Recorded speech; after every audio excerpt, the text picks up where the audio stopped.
Bonjour. Alors je fais une petite vidéo pour les élèves qui n'étaient pas là hier lors de la séance en direct. Donc dans cette séance, j'ai corrigé le TP qui avait été distribué par l'ENT sur les mouvements circulaires, et puis j'ai fait tout le cours sur les mouvements circulaires, les satellites et les planètes avec les lois de Kepler. Donc on va commencer par la correction du TP assez rapidement, puisque la correction vous l'avez avec le TP. Donc en fait, il s'agissait d'étudier de façon théorique ce qui se passe lorsqu'on fait tourner une nacelle comme ça autour d'un axe, avec un axe comme ça autour d'un point. Donc il y a un bras comme ça, puis c'est une nacelle qui tourne assez vite. Ça s'appelle une centrifugeuse, mais pour des êtres humains. Donc on met une personne qui est assise ici. Cette personne, même si ça tourne à vitesse constante, elle subit une accélération, c'est ce qu'on verra dans ce TP. Alors on peut le voir ici sur la vidéo, que cette personne-là, elle subit une accélération assez importante, puisqu'on voit que ça lui déforme carrément le visage. Donc elle est capable d'encaisser jusqu'à... alors là, elle est à 5 fois l'intensité de pesanteur terrestre en accélération, donc 4 fois G, petit g. Et en faisant tourner un peu plus vite, ils arrivent à monter à pas loin de 9G, ce qui est assez considérable comme accélération. Donc c'est assez douloureux pour lui. Alors, donc, ce système-là, on en a récupéré une chronophotographie. On considère que le système réel, il a un rayon de 5 mètres ici. Et voilà la chronophotographie avec le rayon qui est censé faire 5 mètres, le rayon ici de cette trajectoire. Le mouvement est dans ce sens. Et on me demandait de numéroter les points de M0 à M5, donc ce qui est fait ici, M0, M1, M2, M3, M4, M5. Donc ça c'est un point rouge qui correspondrait à un point du personnage là, qui a subi cette rotation. L'échelle des vitesses sera donnée comme étant 1 cm pour 5 mètres par seconde, et l'échelle du document, le rayon il fait 5 mètres dans la réalité. Alors pour calculer les vitesses V2 et V4 comme c'est demandé dans le TP, il fallait d'abord, pour la vitesse au point 2, mesurer la distance qui sépare le point 1 du point 3. Donc on la mesure sur le schéma, elle fait 2,6 cm, et on constate que d'après l'échelle, ça fait 2,6 mètres en réalité. Alors je crois avoir, sans doute l'échelle c'est 1 cm pour 1 mètre sur le document. Donc il a parcouru 2,6 mètres de 2 à 3 à peu près, parce que ça fait une courbure, mais on considère que c'est 2,6 mètres. Puis on divise par le temps qui s'écoule, c'est qu'il s'écoule 2 fois taux, et le taux a été donné à 100 millisecondes, c'est-à-dire 100 fois 10 puissance moins 3. Ce qui fait que la vitesse, distance divisée par la durée, 2 fois taux, ça donne 13 mètres par seconde pour la vitesse 2. Compte tenu de l'échelle, il faut qu'on fasse un vecteur qui lui fait 13 mètres par seconde divisé par 5 en centimètres. Alors je sais plus combien de centimètres ça fait à peu près. Et on matérialise V2 ici à partir du point 2. On fait la même chose pour le point 4. On mesure la distance de 3 à 5, c'est la même, hein. On fait le même calcul, sauf que la direction du vecteur vitesse, elle va changer. On va partir du point 4, parallèlement à cet axe pointillé là. Et dans le sens du mouvement, on va voir V4 qui est ici. Donc on a 2 fois la même norme de vitesse, mais c'est pas la même direction. Ça a changé de direction. Donc ça signifie qu'il va y avoir un changement de vecteur vitesse, pas un changement de norme, hein, pas un changement de valeur, mais un changement de vecteur, donc il va y avoir une accélération. Donc après on nous demandait de tracer le vecteur variation, le vecteur accélération au point 3, ici. On est parti de la vitesse 2, on arrive jusqu'à la vitesse 4, et je rappelle que l'accélération se calcule en faisant la différence des vitesses divisé par le temps que ça a pris. Donc la différence des vecteurs vitesse. Alors, ce calcul qui est là-haut, on appelle ça le vecteur variation de vitesse. Alors ça se calcule pas, puisque ce sont des vecteurs. Ça se calculerait si je connaissais les coordonnées, mais ça se trace. Donc je vais tracer V4 moins V2 à partir du point 3. Donc je commence par tracer V4, je reporte V4 qui était là-haut, mais à partir du point 3. Et puis je dois mettre moins V2 cette fois-ci, donc à partir de l'extrémité de V4, je trace moins V2. Et en prenant le point de départ, le point d'arrivée, j'ai V4 moins V2. Ensuite, je mesure cette longueur de vecteur, V4 moins V2. Je le mesure ici de 1,3 cm sur mon schéma. Compte tenu de l'échelle, 1 cm pour 5 mètres par seconde, ça me fait un vecteur V4 moins V2 qui fait une longueur, donc une norme de 6,5 mètres par seconde. Donc cette valeur-là, maintenant, je n'ai plus qu'à la diviser par 2 fois taux pour trouver la valeur de l'accélération. Donc là, j'enlève les flèches, puisque je suis en train de faire des calculs, j'enlève les vecteurs. Et la valeur, la norme de l'accélération en 3, c'est donc 6,5 mètres par seconde, la vitesse V4 moins V2 en valeur, divisé par 2 fois taux, ça me fait 33 mètres par seconde au carré. Le choix de l'échelle pour les accélérations, c'est 1 cm pour 10 mètres par seconde au carré. Donc il faut que je fasse un vecteur qui fait 3,3 cm de long. Ce vecteur va partir du point 3. Il va avoir la même direction et le même sens que le vecteur variation de vitesse, là, mais de 3,3 cm de long.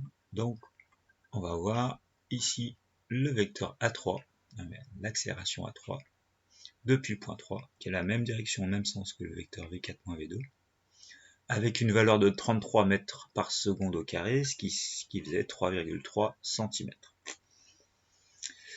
On peut remarquer que ça passe par le centre de rotation, qui est ici. Donc on va pouvoir dire que cette accélération, elle est radiale. La définition de radiale, ça veut dire que sa direction, ce vecteur, elle est donnée par un rayon du cercle. Donc c'est la même direction, c'est le même axe, c'est la même droite ici. Et en plus, on peut dire qu'elle est centripète parce qu'elle est orientée vers le centre de rotation. Donc l'accélération n'est pas nulle. Alors la question qui était posée, c'est pourquoi est-ce que l'accélération, il y a une accélération alors que la vitesse, elle est constante, la valeur de la vitesse. L'accélération, elle n'est pas nulle car c'est la vecteur vitesse qui varie, pas sa norme. Mais il y a quand même une variation de vecteur vitesse. Le vecteur vitesse, il change de direction. Du coup, la vitesse subit une variation non nulle et ça explique qu'il y a bien une accélération. La question B demandait les caractéristiques de l'accélération, elle est radiale, et bien radiale, c'est ce que j'expliquais. Et en plus, elle passe par 0, elle est orientée vers le centre, donc elle est centripète. Ensuite, on demandait de calculer sa valeur avec la formule donnée de V au carré sur R. Donc l'accélération avec la formule théorique de V au carré sur R. La vitesse, on avait trouvé 13 mètres par seconde, donc 13 au carré sur R qui valait 5 mètres. On trouve par le calcul théorique que ça fait 34 mètres par seconde au carré. Or, la construction géométrique et le calcul me permettaient de trouver 33 mètres par seconde au carré. Donc, on trouve bien sensiblement la même valeur à 3% près, en écart relatif. Donc, ça veut dire que c'est un écart qui est assez faible, et les valeurs sont compatibles. Enfin, pour la question C, on demandait de retrouver, d'après les caractéristiques techniques, retrouver le fait qu'on pouvait avoir une accélération maximale de 30 fois G, ou grand G ici, normalement ça devrait être petit g, c'est l'intensité de pesanteur terrestre, c'est-à-dire 9,8. Donc on veut retrouver que au maximum, d'après ces caractéristiques-là, on peut atteindre une accélération de 30 fois grand G. Alors, ce qu'on a, c'est la longueur du bras, c'est-à-dire le rayon de rotation, c'est 18 mètres. Et on a aussi le nombre de tours que ça fait par minute. Et nous, ce qu'on veut utiliser, c'est la formule A égale V au carré sur R. Donc R, on l'a, c'est 18 mètres, c'est la longueur du bras. Mais la vitesse, on l'a pas, parce que là, on a une vitesse de rotation en tours par minute. Donc il faut trouver cette vitesse en mètres par seconde. Donc la vitesse maximale de rotation, c'est 38,6 tours par minute. Or, si on prend L comme étant le rayon de courbure de rotation, alors un tour complet, ça fait une distance de 2 pi r, 2 pi l ici, pour chaque tour. Donc ça signifie que si je fais 38,6 tours par minute, ça veut dire que je fais 38,6 fois un tour complet, 2 pi fois 18. Maintenant, si je veux calculer la vitesse, ce nombre de tours en distance parcourue, il faut que je divise par le temps que ça a pris. On dit que c'est par minute, Or, une minute, c'est 60 secondes. Donc, on va diviser par cette distance-là par 60 secondes. Et on va trouver une vitesse de 73 mètres par seconde.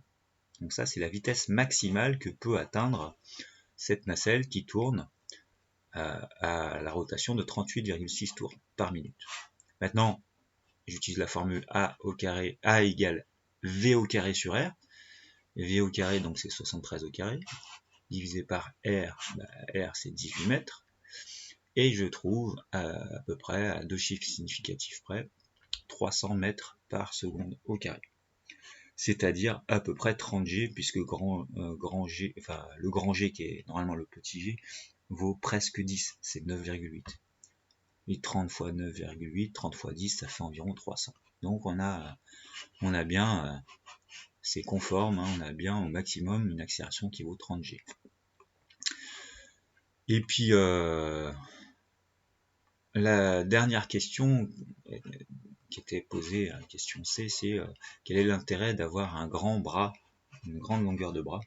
Si on reprend les formules, A est égal à V au carré sur R, mais R c'est la longueur du bras. Or, l'expression de V qu'on avait trouvée précédemment ici, qui est là, cette expression-là, si je la remplace à la place de V ici, je trouve 2πl sur T au carré sur L. Maintenant, le L, si je le fais passer tout en haut, si je fais un petit calcul mathématique, je vais avoir 4π au carré L au carré divisé par T au carré.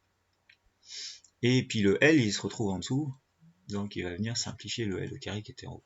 Grosso modo, je me retrouve avec cette expression. Ce qui signifie que plus L augmente, plus l'accélération augmente. C'est bien, ça justifie bien que l'intérêt d'avoir un grand bras de levier L, ça permet d'avoir une forte accélération. Plus L augmente, plus l'accélération augmente. Bon, maintenant le cours. Alors, d'abord, les mouvements circulaires, comment on les étudie? Alors, il faudra bien faire attention dans tout ce cours, quand je vais parler de V, la valeur de la vitesse, je ne vais pas parler du vecteur vitesse, mais bien de la norme de la vitesse, petit v. Et quand je mettrai une flèche, c'est que c'est vectoriel. Donc, par définition, un mouvement il est circulaire si sa trajectoire est sur une portion de cercle. Soit un cercle entier, soit un bout de cercle. Et c'est uniforme si c'est la valeur de la vitesse v qui est constante. Donc la valeur de la vitesse, c'est pas le vecteur vitesse, c'est la norme de la vitesse.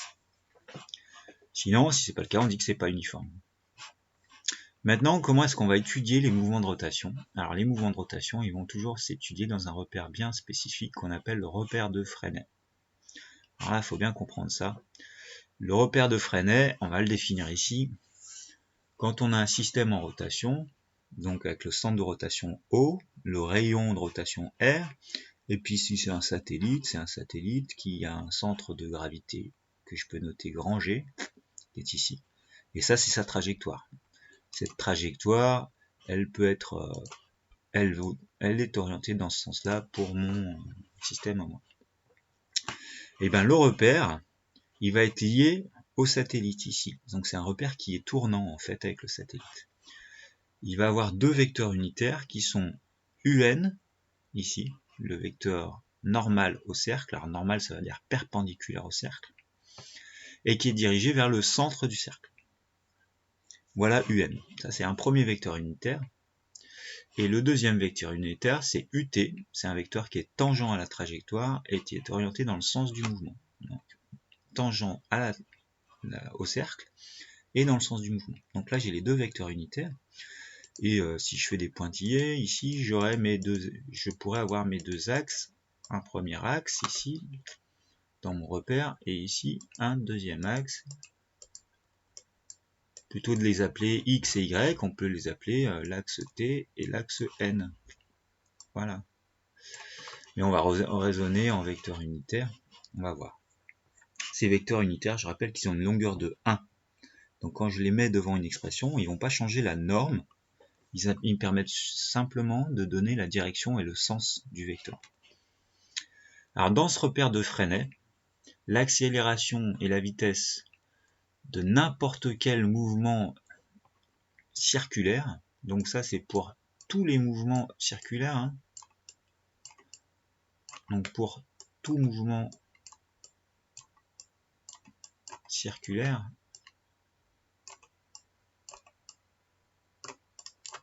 oups, ça c'est valable tout le temps et il faut le connaître par cœur.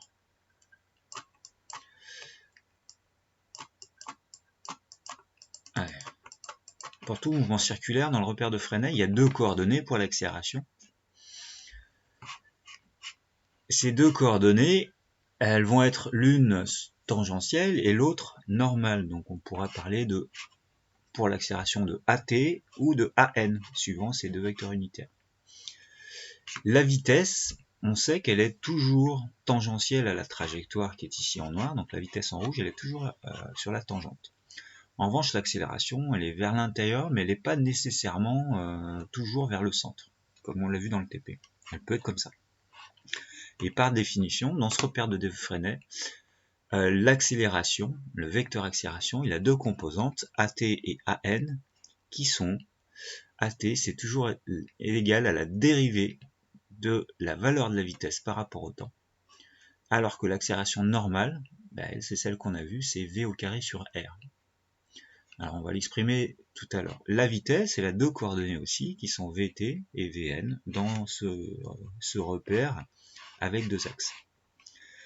Donc l'accélération tangentielle, elle est égale à la dérivée de la norme de la vitesse par rapport au temps. Alors, si je change la couleur de mon surligneur, je me mets en bleu, cette composante tangentielle de l'accélération, donc ça c'est mon vecteur accélération, si je projette ce vecteur-là sur mes deux axes, en pointillé bleu, alors je ne suis pas censé arriver pile au vecteur unitaire, hein, c'est un hasard. Voilà, j'ai essayé de projeter, c'est pas super bien fait, mais j'ai essayé de projeter mon vecteur accélération sur les deux axes.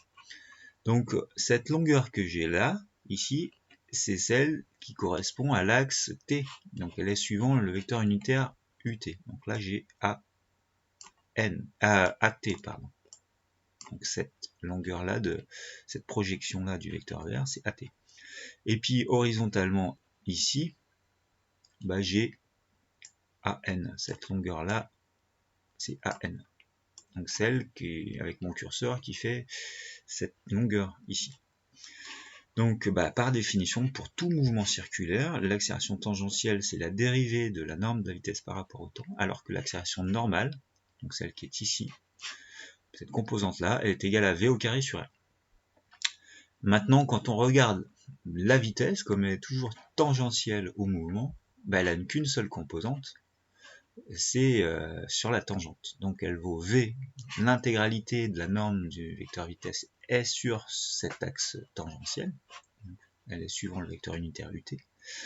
Et par contre, il y a zéro valeur de vitesse. Si je regarde le vecteur rouge ici, il n'a pas du tout de composante suivant la normale. Donc ça vaut 0 ici, mètres par seconde. Donc ça, c'est à connaître par cœur pour tout mouvement circulaire, quel qu'il soit, hein, que ce soit uniforme ou pas. Ça, c'est à connaître par cœur. C'est toujours vrai, toujours vrai.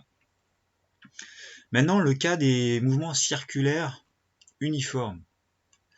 S'il est uniforme, le mouvement circulaire, alors ça veut dire que la valeur du vecteur vitesse, elle est constante. Ce qui signifie que la dérivée d'une constante, la dérivée du vecteur vitesse, ça vaut 0. Donc l'accélération tangentielle va être égale à 0. Du coup, je ne vais pas avoir de composante tangentielle. Donc mon vecteur bleu, il ne va pas avoir de composante suivant la tangente. Il va intégralement être sur la normale. Donc la valeur de la vitesse étant constante, c'est ce que je viens de dire. L'accélération tangentielle, elle est nulle, puisque la dérivée de la constante, ça vaut 0. Et du coup, on se retrouve avec une accélération qui est intégralement sur la normale. Donc elle est centripète, orientée vers le centre de rotation. Voilà, elle est comme ça, pour un mouvement circulaire uniforme. Alors il y avait deux petits exercices. Celui-là, le mouvement est-il circulaire? Oui, puisque c'est une portion de cercle ici, la trajectoire que j'ai là, que je dessine mal, c'est une portion de cercle. Est-ce que c'est uniforme? Non, parce que je vois que la succession des positions, c'est pas toujours le même écart. Donc c'est pas uniforme. Un autre exercice, pourquoi l'accélération? Alors ici, on a une automobile qui aborde un virage. Dans le virage, la trajectoire d'un point du véhicule est une portion de cercle de rayon R. Et la valeur de la constante de sa vitesse est de 30 km/h. La première question, pourquoi l'accélération de ce point n'est pas nulle alors que le mouvement est uniforme? C'est ce qu'on a dit dans le TP, c'est-à-dire que la valeur de la vitesse est peut-être constante, mais le vecteur vitesse il change de direction. Donc on a une accélération. L'accélération n'est pas nulle car le vecteur vitesse est modifié, il change de direction. Donner les caractéristiques du vecteur accélération pour r égale 300 mètres. Donc les caractéristiques c'est le point d'application, la direction, le sens et la norme de la vitesse. Alors le point d'application c'est le point du système. Maintenant la direction, comme c'est un mouvement circulaire uniforme, la direction de l'accélération, on l'a vu, elle était radiale, c'est-à-dire c'est suivant un rayon, et le sens, lui, il est vers le centre, donc c'est centripète. Et enfin la valeur, c'est V2 sur R. Donc le vecteur accélération du véhicule, il est radial, sa direction, celle du rayon de courbure, ça c'est sa direction. Centripète, son sens c'est vers le centre du cercle, et sa valeur c'est A égale V au carré sur R. Sauf que V, il était donné en km/h. Il faut d'abord que je le convertisse ici en mètres par seconde. Ça fait 30 sur 3,6 au carré, divisé par le rayon de courbure qui était 300 mètres, ça me fait 0,23. Et l'unité, c'est des mètres par seconde au carré. Voilà les caractéristiques de l'accélération. Maintenant, si je reviens à la question C, comment est modifiée la valeur de l'accélération si la voiture prend un virage à 90 km/h? Donc en fait, on passe de 30 à 90, c'est-à-dire qu'on a multiplié la vitesse par 3. Dans cette expression, si je multiplie la vitesse ici par 3, je passe de V à 3V, comme c'est au carré, le 3 il va passer à 9, parce que 3 au carré ça fait 9. Du coup j'aurai une accélération qui est, elle, 9 fois plus forte. Donc c'est pas parce que ça va pas 3 fois plus vite que l'accélération elle est 3 fois plus forte, non, l'accélération elle va être 9 fois plus forte. Je reviens au cours. Maintenant, on a vu le cas des mouvements circulaires quelconques et le cas des mouvements circulaires uniformes dans un repère spécifique qu'on appelle le repère de Freinet. On va pouvoir lier tous ces mouvements-là à des mouvements qui sont connus, c'est le mouvement des satellites et des planètes, dont certains d'entre eux sont circulaires. Alors d'abord, il faut reparler de l'origine de ces mouvements de rotation. L'origine, c'est l'interaction gravitationnelle. Je rappelle que deux objets massiques A et B, qui sont distants d'une distance D, alors ils subissent une force d'attraction. La force qu'exerce A sur B, elle est égale à l'opposé de la force qu'exerce B sur A. Et si je choisis un vecteur unitaire UAB, par exemple, qui est ici, pour exprimer cette force de A sur B, celle qui est ici, la force de A sur B, on a bien A qui attire B à lui, donc ça part de B, ça va vers A. Cette force-là, F de A sur B, nous on connaissait l'expression générale de l'interaction gravitationnelle, c'était grand G fois la masse de l'un fois la masse de l'autre divisé par la distance au carré. Mais comme j'ai un vecteur, il faut que ce soit vectoriel. Alors on va utiliser le vecteur unitaire qui est suggéré ici, UAB, donc un vecteur unitaire qui a une valeur de 1 et qui va de A vers B. Et on voit que la force de A sur B, elle est en sens inverse. Donc pour conserver le fait que c'est en sens inverse, je vais bien mettre un signe moins ici. Et je mets fois le vecteur unitaire UAB. Donc on se méfiera dans chaque énoncé, quand on donne un vecteur unitaire, il faut bien réfléchir au signe que je mets. Est-ce que c'est dans le même sens? Si c'est dans le même sens, je mets un signe plus. Si c'est en sens opposé, je mets un signe moins. Grand G vaut 6,67 10-11, ça c'est la constante de gravitation universelle, à ne pas confondre avec petit g qui est l'intensité de pesanteur et qui à la surface de la Terre vaut 9,8, c'est pas la même chose. L'étude du mouvement maintenant, si je veux lier grâce aux forces, je veux essayer de retrouver le mouvement, je vais utiliser la deuxième loi de Newton. En général, le référentiel d'étude utilisé, suivant les cas, il est astrocentrique. Alors qu'est-ce que ça veut dire? Astro, c'est l'astre qui m'intéresse, c'est celui autour duquel ça tourne. Et centrique, ça veut dire que c'est par rapport au centre de cet astre. Donc on peut avoir héliocentrique, ça veut dire que c'est par rapport au Soleil, et c'est par rapport au centre du Soleil, mais pas que par rapport au Soleil, parce que le Soleil il tourne sur lui-même. Donc si je considère que c'est par rapport au centre du Soleil, ça veut dire que je m'abstiens de la rotation du Soleil sur lui-même. Et je regarde ça tourner autour du centre du Soleil, simplement. Alors on a des référentiels très caractéristiques. Ici, le référentiel, si j'ai la Terre et la Lune qui tournent autour de la Terre, je vais choisir un référentiel qui est géocentrique. Parce que je regarde la Lune tourner autour de la Terre par rapport au centre de la Terre. Je ne considère pas la rotation de la Terre sur elle-même. Alors ici, la force qu'exerce la Terre sur le satellite, je peux l'exprimer F de O sur S. Donc c'est l'affaire. O c'est la Terre, S c'est le satellite. Comme c'est un vecteur, il va falloir que je choisisse un vecteur unitaire. Ici, on me suggère le vecteur unitaire UOS, qui a une valeur de 1 et qui va de O vers S. L'expression, normalement, c'est grand G fois M fois grand M divisé par la distance qui les sépare au carré. Et ici, le vecteur unitaire, il est comme ça. Sauf que la force de O sur S, elle part de S, puisque c'est le satellite qui l'a subi. C'est la Terre qui l'exerce. Et ça va vers O. Donc, ça va être en sens opposé. Elle est comme ça, cette force de O sur S. Ce qui signifie que dans l'expression, je vais mettre un signe moins pour pouvoir utiliser le vecteur unitaire UOS.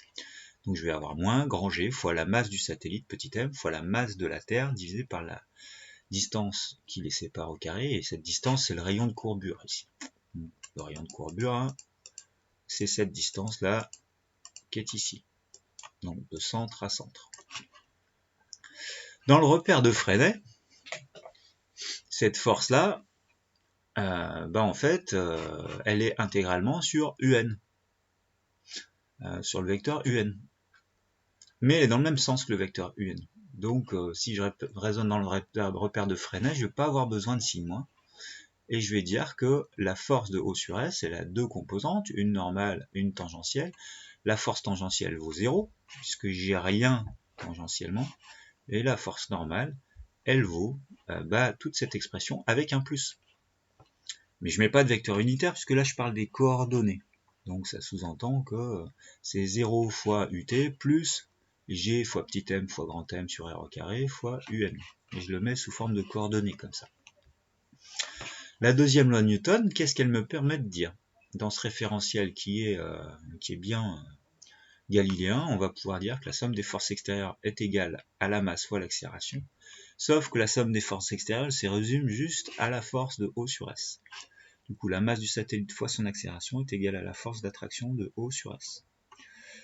Or, on a dit que c'était égal à grand G fois petit m fois grand M sur R au carré fois simplement le vecteur unitaire UN, parce que c'est tout sur UN. Ce qui fait que l'accélération... Alors là, je vais pouvoir simplifier en barrant les deux masses de satellites qui sont de part et d'autre, ici. Et je vais dire que cette accélération, ici j'ai commencé à la représenter en vert, elle a le même sens et la même direction que UN, avec une valeur que je peux calculer grâce à ce calcul. L'accélération est comme ça. Elle est centripète. Maintenant, dans ce repère de Freinet, cette accélération, je vais pouvoir exprimer ses coordonnées. Donc AT, ici, va être nul, parce que je regarde l'accélération, elle est toute sur UN, et grâce à la loi de Newton, je vois qu'elle est toute sur UN, elle n'est pas du tout sur UT. Ce qui signifie que, dans tous les cas, on avait dit que c'était d de V sur dt, mais la loi de Newton me permet de dire que je vois qu'il n'y a pas d'accélération tangentielle, donc ça vaut, ici ça va valoir 0. Maintenant, l'accélération normale, dans tous les cas de figure, c'est V2, V au carré sur R. Sauf qu'ici, cette accélération normale, elle vaut grand G fois grand M sur R au carré. Donc je peux, par identification, dire que V au carré sur R, c'est égal aussi à grand G fois grand M sur R au carré. Alors de ça, je vais pouvoir tirer deux conclusions. Si d de V sur dt est égal à 0, ça signifie que V c'est une constante, donc le mouvement il est nécessairement uniforme. Un satellite qui est sur une trajectoire circulaire et qui subit cette force d'attraction, ça veut dire que son mouvement il est nécessairement circulaire uniforme. Donc on a une vitesse qui est constante puisque sa dérivée vaut 0. Enfin, je parle de la valeur de la vitesse, pas du vecteur. Du coup, le mouvement est circulaire uniforme. Maintenant, par ailleurs, si je prends la deuxième composante de l'accélération, et cette égalité-là, le R qui est ici, je le fais passer de l'autre côté en haut, ce qui fait que je vais avoir R en haut et puis R au carré en bas, donc le R au carré va se simplifier, et je vais avoir V au carré qui est égal à grand G fois M sur R, et si je prends la racine, je me retrouve avec cette expression. Donc je peux trouver la valeur de la vitesse d'un satellite si je connais à quelle distance il tourne, et s'il est sur une trajectoire circulaire. Et ça ne dépend que de la masse de l'astre attracteur, et puis de la constante de gravitation universelle. Donc cette vitesse, elle est tangentielle au mouvement, je peux la dessiner ici, et je peux calculer sa norme grâce à ce calcul. Donc cette démonstration, elle est à savoir refaire. Maintenant, on va lier tout ça avec la durée de rotation, qu'on appelle la période de révolution. La durée d'un tour, c'est la période de révolution. Parce que la période, c'est la durée d'un cycle, hein. Et une rotation, ça se répète dans le temps, identique à elle-même. Donc la durée d'une rotation, c'est ce qu'on peut appeler ça une période, grand T. Et un tour, il fait une longueur de 2πr. R, on rappelle, c'est le rayon de courbure qui est ici, et donc le périmètre d'un cercle, c'est 2π fois R. Ce qui fait que je connais à la fois la distance parcourue par le satellite, et je sais pendant combien de temps ça lui prend une période T. Du coup, la vitesse, elle peut s'exprimer aussi, distance parcourue lors d'un tour, divisé par le temps d'un tour. La vitesse, c'est 2πr sur T. Donc je peux la retrouver. Je l'avais trouvée grâce à la deuxième loi de Newton en disant que c'était racine de grand G M sur R, mais c'est aussi 2πr sur T. Ce qui fait que la période T, quand je la mets de ce côté, elle prend la place de V, hein, et V, lui, il prend la place de T, donc la période T, c'est 2πr sur V. Et si je remplace le V qui est ici par son expression que j'ai trouvée grâce à la deuxième loi de Newton, je vais trouver que T, la période de rotation, c'est 2πr sur racine grand G M sur R. Après, il y a un petit calcul à faire, je vous laisserai chercher par vous-même, mais la racine carrée du rapport, je peux la séparer en rapport des deux racines, c'est-à-dire que je peux dire que c'est 2πr, alors je vais vous le faire quand même ici, ça fait 2πr divisé par racine de gm sur racine de r. J'ai le droit de séparer les deux racines comme ça, hein. J'ai racine d'un rapport, je peux dire que c'est le rapport des deux racines. Et après, j'ai divisé par quelque chose qui est redivisé par quelque chose, donc ce qui est en dessous, là, ça peut passer au-dessus. Et de là, je vais me retrouver avec 2πr, donc 2πr, fois racine de r, divisé par, alors ça c'est 1, 2, hein, divisé par racine de grand Gm. Et puis le R, il y a deux fois le R là, donc je vais essayer de les regrouper ensemble. Le R, je vais le faire passer sous la racine, et quand je fais passer sous la racine un terme, quand il passe sous la racine, il passe en R carré sous la racine. Donc je l'enlève d'ici, je le fais passer sous la racine, il passe en R carré, ce qui fait que je vais avoir du R au cube sous la racine. Et je vais me retrouver avec 2π fois racine de R au cube, divisé par racine de Gm, que je peux tout mettre sur une même racine. Ça me fait donc 2π fois la racine de R au cube sur Gm. Donc je peux trouver l'expression de la période de rotation. Elle va dépendre que de la distance à laquelle se trouve le satellite, donc le rayon de courbure, et la masse de l'astre attracteur. Ça, c'est à savoir refaire aussi. Enfin, maintenant, les trois lois de Kepler. Là, on n'a parlé que de mouvements circulaires. Or, vous le savez sans doute, si je prends les planètes autour du Soleil, elles ne sont pas vraiment en mouvement circulaire. Pas toutes, certaines pas loin, d'autres pas vraiment. Pareil pour tout ce qui tourne autour de la Terre, la Lune elle est en mouvement circulaire à peu près, mais il y a d'autres choses qui tournent en mouvement. Certains satellites qu'on a envoyés, ils sont pas en mouvement circulaire. En fait, ils sont sur des trajectoires qui sont plutôt elliptiques. Donc, c'est la première loi de Kepler qui dit ça d'ailleurs. La première loi de Kepler, c'est la loi des orbites. Elle indique que dans un référentiel, si je prends le cas du Soleil, par exemple, c'est un exemple, hein, donc héliocentrique, je regarde tout ce qui tourne autour du Soleil. La trajectoire du centre d'une planète, de ce système solaire, c'est une ellipse. Donc toutes les planètes qui tournent autour du Soleil sont sur des ellipses. Alors pas toutes les mêmes, hein. Là il y a un dessin d'une ellipse. Admettons qu'ici, je sais pas, moi, ce soit Pluton, je dis n'importe quoi. Bon, bah voilà, il a une trajectoire qui est elliptique. Et bien le centre du Soleil se trouve sur un des deux foyers de cette ellipse. Ici, il est là. Ça, c'est l'autre foyer. Et on voit que cette forme d'ellipse, ça fait comme un œuf, pour laquelle on peut définir deux axes. Il y a un petit axe là que j'ai fait en rouge, et puis le grand axe ici qui est de A à A'. Et on appelle demi-grand axe. Le demi-grand axe, c'est la longueur de la moitié du grand axe. Ça, c'est le demi-grand axe, petit a. Maintenant, si je prends, je sais pas moi, n'importe quelle autre planète, je peux imaginer, admettons en bleu, je vais imaginer dessiner la trajectoire envers de la Terre. Bon la Terre, elle est peut-être sur une autre ellipse, alors je dis n'importe quoi, mais peut-être que ça va être une ellipse qui ressemble à ça. Je sais pas, hein, je le fais au pif. Hop, ça c'est un foyer, j'ai un peu mal fait. Et là il y a le deuxième foyer. Donc ça pourrait être la Terre. Et vous avez tout un tas d'autres planètes qui tournent autour de ce Soleil sur des ellipses. Et le demi-grand axe, alors je l'ai mal dessiné, c'est censé passer par le Soleil, hein, par les deux foyers. Demi-grand axe, c'est la moitié de cet axe-là. Bon, il y a tout un tas de planètes qui forment des ellipses autour du Soleil. La deuxième loi de Kepler, c'est la loi des airs.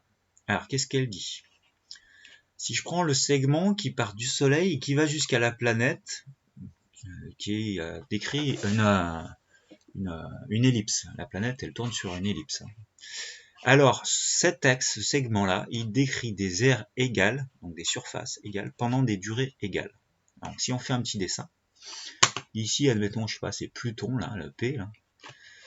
Si je prends une durée delta t, que je choisis ici, delta t, pendant une durée delta t, si le Pluton était en P1, il va se retrouver ici pendant la durée delta t. Et l'axe qui va de S à P1, il va décrire une surface que j'appelle A1, une surface qui est A1 qui est hachurée ici en vert. Ça c'est la surface balayée par l'axe. Bon si je me place à un autre endroit, n'importe lequel de l'ellipse, admettons P2, et que je regarde avancer cette planète P2, enfin Pluton, pendant la même durée delta t, va se retrouver là au bout de delta t, et elle va décrire une deuxième surface. Donc l'axe qui va du Soleil jusqu'à Pluton va décrire une deuxième surface A2, qui est la même surface que A1. Maintenant, si je vais carrément le plus loin possible sur l'ellipse de l'astre attracteur, hein, du Soleil, je vois aussi que si je me place en P3, si pendant la durée delta t, je veux décrire une surface équivalente ici à 3, et je vais me retrouver à cet endroit-là. Alors ça, c'est intéressant, ça signifie qu'en fait, à chaque fois j'ai la même durée ici, mais je constate que la distance que parcourt à chaque fois pendant la même durée Pluton, la planète là, c'est pas toujours la même. Donc ça signifie qu'on n'a pas un mouvement qui est uniforme.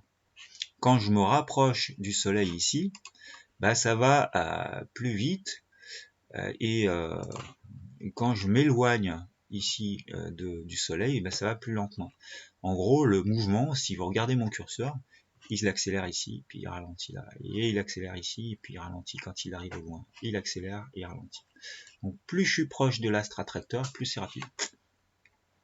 La troisième loi de Kepler, c'est la loi des périodes. C'est une loi un peu de calcul. Alors, si j'ai dit que grand T, c'est la période de rotation, c'est la durée d'un cycle, donc la durée d'un cycle sur l'ellipse, hein, qui n'est plus une trajectoire circulaire, et que j'appelle A le demi-grand axe, hein, ici, je vais le mettre en rouge, le demi-grand axe A, ici, et ça serait cette distance qui va de là à là, Hop, ça c'est un demi-grand axe. Et grand T, c'est la période de rotation. Donc je peux le mettre en noir. Hein. Grand T, c'est la durée qu'il faut pour faire un tour complet sur cette ellipse. Bah, qu'est-ce qu'elle dit, cette loi de Kepler? Elle dit que c'est T au carré est proportionnel à A au cube, au demi-grand axe au cube. Qu'on peut écrire autrement, on peut dire que T au carré sur A au cube, c'est égal à une constante. Et cette constante, elle est commune à toutes les planètes. Que je parle de Pluton, de la Terre, de Mars, n'importe quoi autour du Soleil, le coefficient de proportionnalité, c'est le même. Et T, c'est la période de révolution. A, c'est le demi-grand axe. Donc on peut noter ça sous la forme T au carré sur A au cube est égal à une constante K. Si je parle de Pluton, c'est la période de Pluton avec le demi-grand axe au cube de Pluton. C'est égal à K, qui est une constante. Donc ça, ce serait la même chose que si je prenais la période de la Terre, donc la période de la Terre qui vaut 365 jours en seconde, divisé par le demi-grand axe de l'ellipse que décrit la Terre autour du Soleil au cube. Je sais, j'écris mal, mais je fais ce que je peux. Voilà ce que dit cette loi de Kepler. Sauf que, si je reviens un peu en arrière, dans le cas des mouvements circulaires, on a déjà exprimé T au carré. Alors si je prends le cas d'un mouvement circulaire, pour un mouvement circulaire, le demi-grand axe, en fait, c'est le rayon. Parce que si je rapproche ces deux foyers là, pour obtenir un cercle, ça veut dire que les deux foyers sont confondus ici au centre, et j'obtiens un cercle. Donc le demi-grand axe, ça devient R. Du coup, T au carré sur A au cube, ça devient T au carré sur R au cube. Et je peux trouver cette constante K. Or, si je reviens un tout petit peu en arrière, et que je regarde l'expression que j'avais pour T, hop, ici, tac, voilà. T est égal à 2pi racine de R au cube sur Gm. Donc, je peux le réécrire ici. T égale à 2pi sur racine de R au cube sur Gm. Alors, si je l'élève au carré, ça me fait T au carré égale à 4 pi au carré. Et la racine qui est ici, elle va virer, elle va sauter. Donc 4 pi au carré fois R au cube divisé par Gm.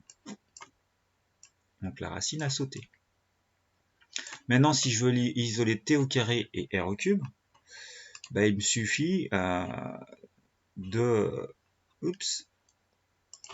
rassembler le 4pi au carré divisé par grand Gm ici. Et le R au cube, je peux le faire passer dessous ici, et donc écrire T au carré sur R au cube. Ce qui signifie qu'en fait, la constante K, c'est ce que je viens d'entourer en rouge. Hein. C'est le coefficient de proportionnalité entre T au carré et le demi-grand axe au cube qui vaut le rayon de courbure dans le cas d'un mouvement circulaire. Donc en fait, cette constante K, on peut la calculer très facilement grâce à la masse de l'axe attracteur, et c'est tout. Et G, c'est une constante, c'est la constante de gravitation universelle. Donc, l'application de cette troisième loi de Kepler, c'est que dans le cas d'un mouvement circulaire, le demi-grand axe vaut R, et T au carré sur R au cube, qui vaut cette constante K, qui est commune à tout le monde, c'est 4 pi au carré sur Gm. Ça, c'est égal à K. Donc, je le connais, K. Ça, il faut savoir le redémontrer aussi. Bon, je m'arrête là pour la vidéo. J'espère que vous la verrez. Maintenant, je vous rappelle que cet après-midi, on fera des corrections d'exo. Enfin, cet après-midi, vendredi 20 mars à 17 h.